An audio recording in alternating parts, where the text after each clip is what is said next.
Welcome back to another Joyful Journey Mentor with Anthony Hartcher, your joyful mate, and I look forward to sharing these insights on this episode of Happiness Hacks. 5 simple ways to boost your mood. As you probably heard on previous episodes, mood boosting is completely individualized. So what I share today may not resonate with you, however, it may resonate with someone else. So please share it with others. However, I want you to consider how you could make it work for you or how it could work for you. So yes, I'll give you these 5 hacks. However, it's how do you apply them? How do they work for you? I've generally put these hacks as a way that will work for most people because they're not saying do this, do that, do this. It's more think about this, right? So these are thinking hacks, and it's how you can apply these into your day is up to you. Let's get into these hacks. So hack number 1 is live a life by design. So what do I mean by that? So it's living each day by design. So it's you living by priority, which is hack number 2. But you need to understand what life you want to live. What is the life that you want to live? And how do you find that? Well, on the previous bonus episode, I shared it's really connecting the head and the heart and the gut. It's aligning all 3 brains. Yes, we have neurons in all of those 3 areas, and it's really aligning all 3 so that you're going in a purposeful direction. And so this can be difficult because we're taught to think at school and taught to think and think and think, and we're not really shown or led as to how to connect with our heart. And in the previous episode, I explained how to connect with the heart, and we need to be in a really quiet space, still, and relax, super relax. We need to get our brain waves down to the alpha waves. And so that's really slow brain waves. And so we need to be in a non-busy state. We need to be in a quiet state to really connect with our heart. So often it's worthwhile, like listening to this episode, of course, but then going on a thinking, pondering journey with what I'm sharing with you. So it's not thinking, oh yeah, I know that, or yeah, I've got that. This is what this is what it is. It's questioning. And I think the more you question, the more you'll find that underlying purpose, your life's purpose, your soul-fulfilling direction. So it's really listening to the tips and then pondering on them. So sitting on them. It's not sort of dismissing them and saying, I mean, you might be very clear with your direction. So absolutely, you can dismiss it and say, I know my true purpose. But what I understand through the audience that I'm talking to is very much you're looking for that. You're looking for that, finding your true north. And so in terms of living a life by design, it is really aligning the 3 brains. And to do that, we need quiet time. We need quiet space. And we need to connect with what excites us. So it's not what excites someone else or what other people think we should be doing or what they think we're good at. It's tapping within. It's what lights you up. And so it's really understanding those inner child, that vibrant child in you, that childlike energy. It's that unlimited energy. So it's what you do that taps into that unlimited energy source is the thing that really is you. It's your guiding light. So, and I think what often happens is we're looking and comparing to others so frequently that we lose touch with that guiding light because we're thinking in order to be successful, we need to be like someone else. And so we're constantly comparing and looking up to others and not looking within and seeing what lights us up and doing more of that. And so I just want you to ponder that thought as to what lights you up. And you can often think as what brings you complete focus and presence. What is it that you don't get distracted when you're doing it? You're not looking for distractions. You're not picking up your phone.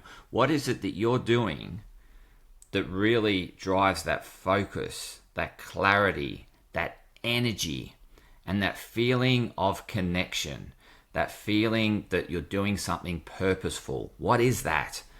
And I want you to write that down. If it doesn't come to your mind now, next time you're still, I want you to ponder that thought or meditate on that thought. And it will come to you because your heart and soul will bring it to will bring complete alignment with your brains, and you feel at one. So whatever it is, that's what you want to be filling each day with. And that's living a life by design, because you're doing something that's really meaningful and purposeful. And I shared in the previous episode, the previous bonus episode, is that when we're not living a life by design, that's when we suffer FOMO. Because we know we're saying yes to something we don't really want to do, and then we're thinking there's something that I really want to do, and that's what I'm missing out on. When you're living a life by design, there's no FOMO. So when you do something, like, so for example, me recording this episode, I don't suffer FOMO. There's nothing else I'd rather be doing at this present point in time. Nothing else. So there's no FOMO. I'm doing something that's really purposeful to me, and that's enhancing and enlightening your well-being. And it's in particularly in relation to mental health, finding fulfillment and joy.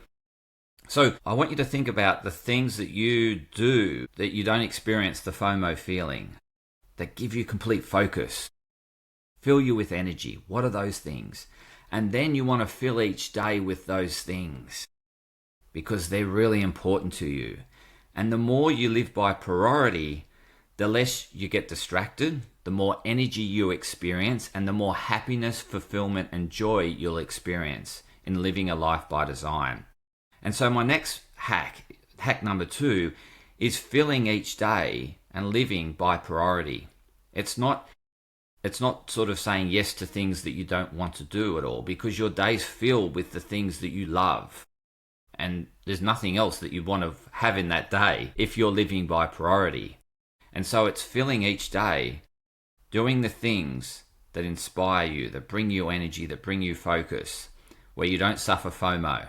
Okay, so live each day by design is the second point. First of all, you've got to understand what lights you up, and that was the first hack. The second hack is putting it into your diary and doing it every day. The third one is be aware of what you're feeding your mind. So we can often allow a lot of, you could say so-called trauma or drama. It's probably more drama. So the media is the king of sharing drama and is often associated with trauma. And it's got that complete triangle that creates drama, where you've got the victim, the villain, and the hero. That triangle is what the media feeds you with every day.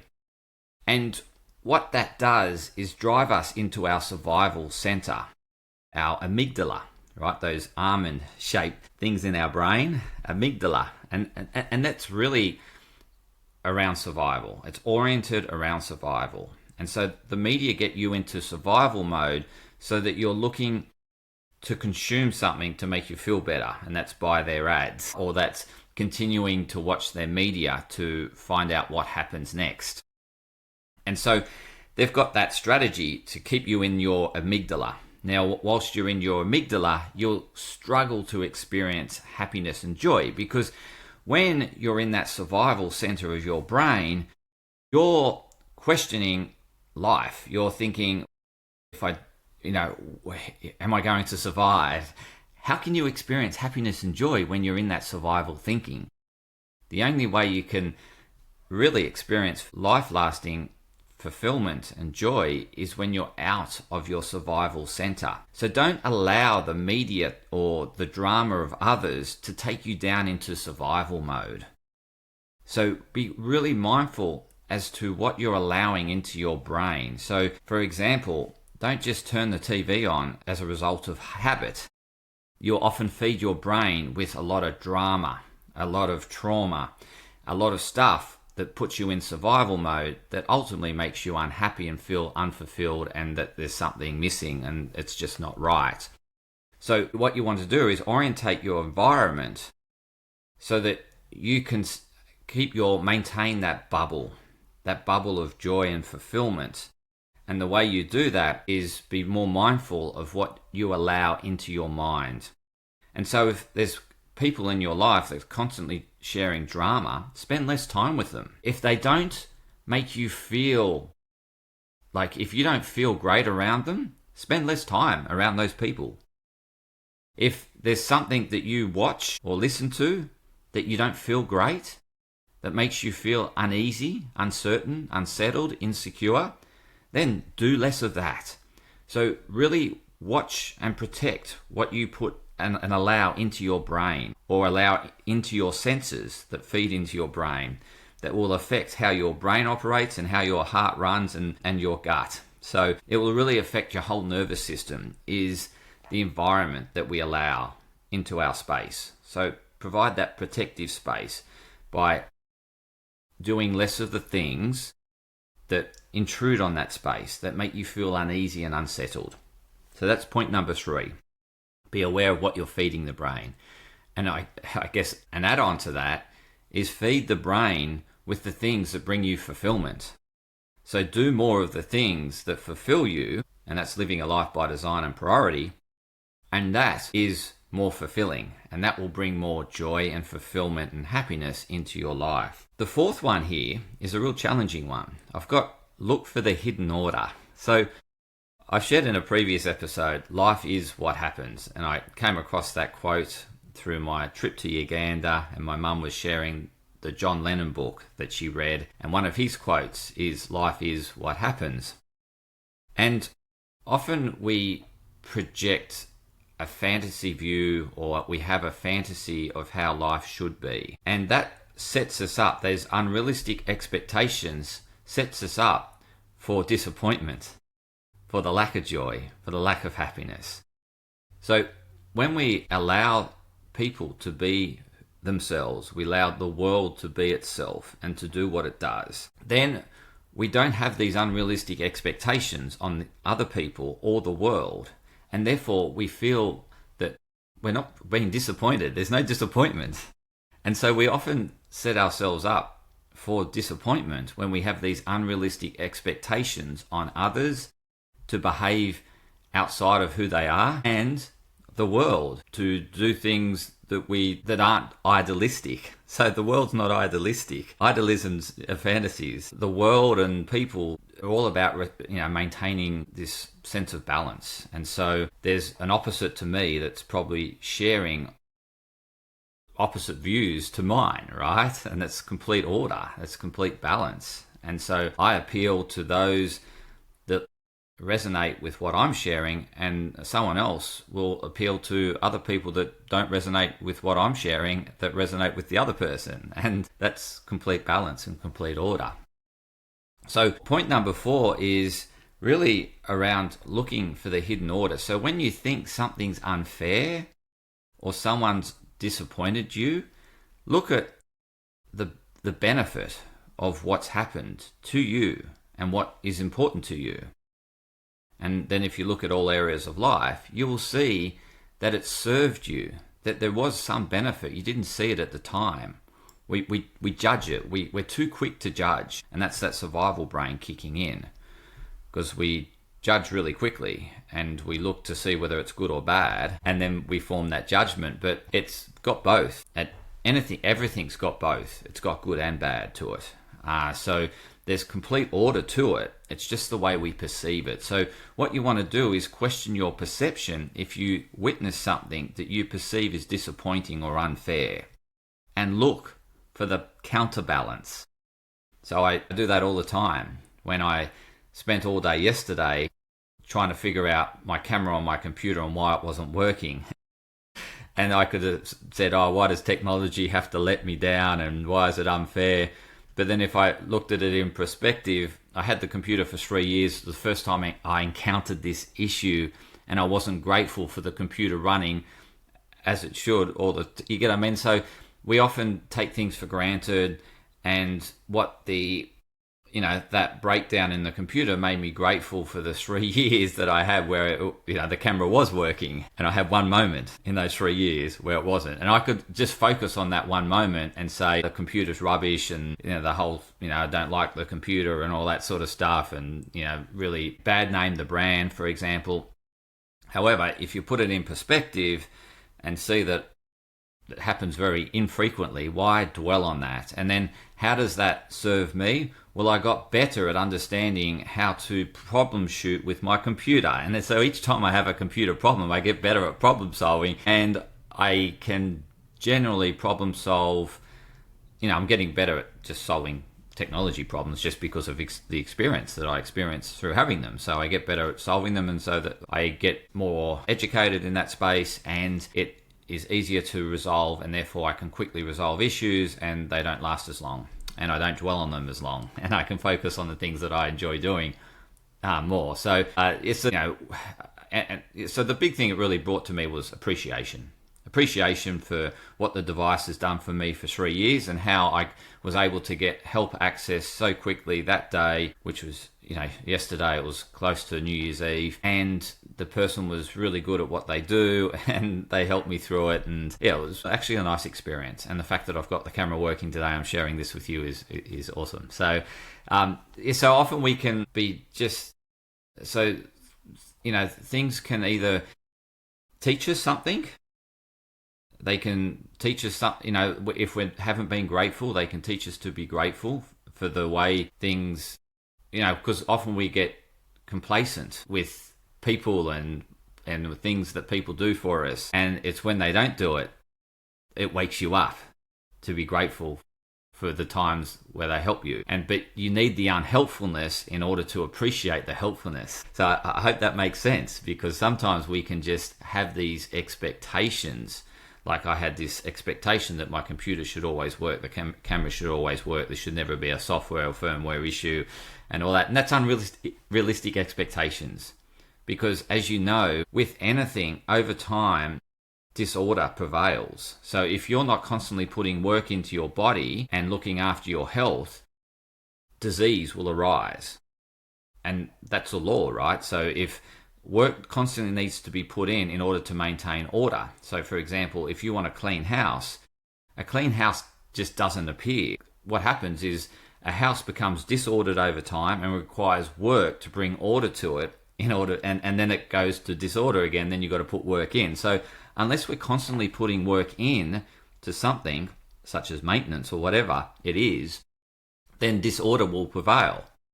So I need to put more time into making sure my computer stays updated with firmware updates and things like that in order for it to work constantly. If I'm not doing that and making sure that the updates are going through, then yes, disorder can prevail. Yes, I can have a problem. So it's really important that you look for the hidden order as to how something that you see is disappointing or unfair, how is it serving you? What is it waking you up? How is it educating you? So there's always a lesson to be learned, and that's how you want to see life, is everything is there to teach you a lesson. And it's what lesson am I going to learn today? Yesterday I learned about how to problem solve a camera, the internal camera on my computer. So that was yesterday's lesson. Today I'm sharing insights with you. And point number 5 aligns with probably what I've shared above, and it's very much express gratitude. Okay, and when I say express gratitude, it's true gratitude. It's being able to be grateful for the things that didn't go your way.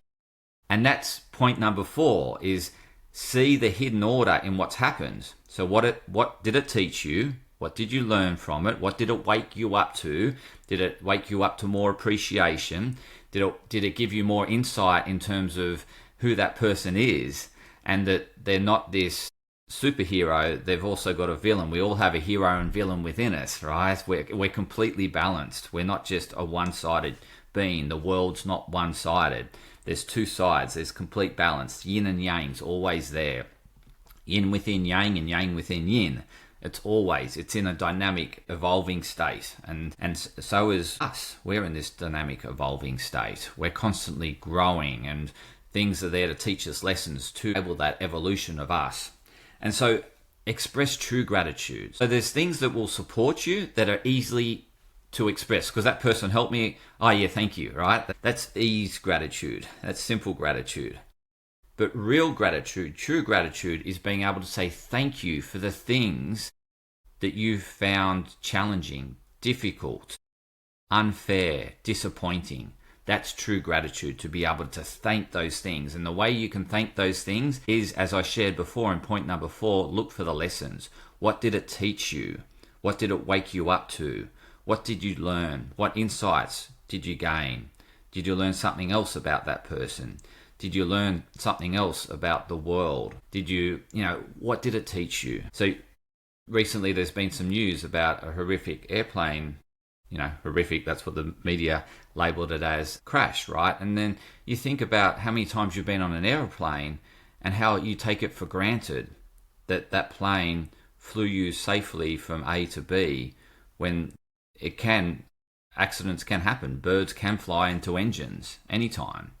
And so life is what happens. We don't know, right? We don't know what's around the corner. But what we can do is express gratitude on a regular basis to appreciate what we have and everything around us. And the more we can express true gratitude, the more we can experience connection and oneness with the world and everyone. So that's my 5 hacks. And if you've got any questions about those hacks, or if you want to learn more insights or get some more help around applying these hacks to your life, please reach out to me, your Joyful Journey mentor, Anthony. I'd love to serve you and help you along your journey to find more fulfillment and happiness. Until next time, continue to experience joy.